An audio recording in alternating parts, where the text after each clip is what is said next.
आज आम्ही 10 जून रोजी मार्क्सवादी काँग्रेस पक्षाच्या वतीने नांदेड जिल्हाधिकारी कार्यालयावर मोर्चा काढला।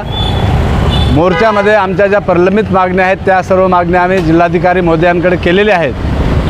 आचारसंहिता असल्यामुळे मोर्चास परवानगी नव्हती किंवा कुठल्याही आंदोलनास परवानगी नव्हती, परंतु आम्ही वेळोवेळी निवेदनं कलेक्टर साहेबांना आणि संबंधित विभागाला दिलेली आहेत, परंतु आमच्या मागण्या सुटत नसल्यामुळे आज दिनांक 10 जूनपासून आम्ही इथं बेमुदत उपोषणाला बसलेले आहोत।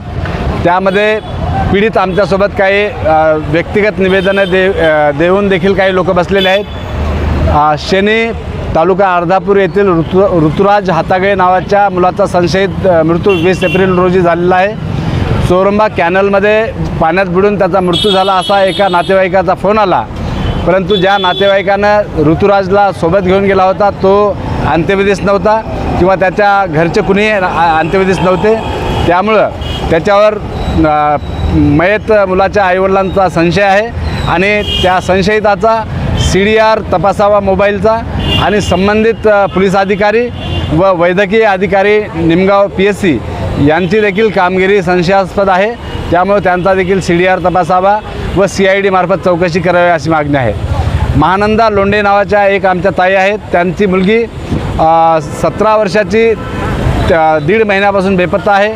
363 कलमान्वये गुन्हा दाखल रेल्वे स्टेशन पोलीस स्टेशन नांदेडमध्ये दाखल आहे, परंतु अद्याप अपहरण करणाऱ्याचा शोध लागलेला नाही। मुलगी आहे किंवा नाही हा देखील पत्ता लागलेला नाही, त्या मुलीचा देखील शोध घेण्यात यावा अशी आमची मागणी आहे। आणि महत्त्वाची आमची मागणी म्हणजे 23 जुलैमध्ये नांदेड शहरामध्ये अतिवृष्टी झाली होती। त्या अतिवृष्टीला अनुषंगाने आम्ही नांदेडमध्ये आंदोलन करून 9 करोड रुपये मंजूर करून आणले होते। 7.5 करोड रुपये नांदेडमधल्या लोकांना वाटप करण्यात आले। 1.5 करोड रुपये शिल्लक आहेत। मंजूर यादी तयार असताना देखील त्या पात्र लोकांच्या खात्यावर पैसे वर्ग केले नाहीत। महापालिका तहसील प्रशासनाने यामध्ये दिरंगाई केलेली आहे। दिरंगाई करणाऱ्यावर कारवाई करावी व मंजूर पैसे जे आहेत ते तात्काळ पीडितांच्या खात्यावर वर्ग करावेत अशी आमची मागणी आहे। दुसरा प्रश्न आहे वज्रा शेख फरीद तालुका माहूर या गावामध्ये 50 वर्षापासून प्लॉट पडलेले नाहीत, तेथे प्लॉट पाडावेत व घरकुल बांधकामासाठी 5 लाख रुपये द्यावेत। या मागण्यासाठी आम्ही आजपासून बेमुदत उपोषणाला बसलेले आहोत। धन्यवाद।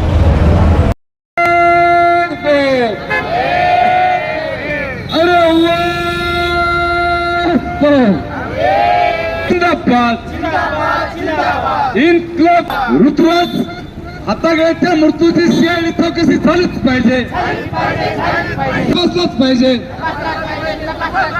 17 वर्षीय बेपत्ता मुलीचा शोध लागलाच पाहिजे। परिस्थितीतील पूर्वस्थांचे अनुदान तात्काळ मिळालंच पाहिजे। अनुदानावर डल्ला मारणाऱ्यावर कायदेशीर कारवाई झालीच पाहिजे। अरे होश में तुमको न होगा, अरे वरना चुत्ता खाना होगा।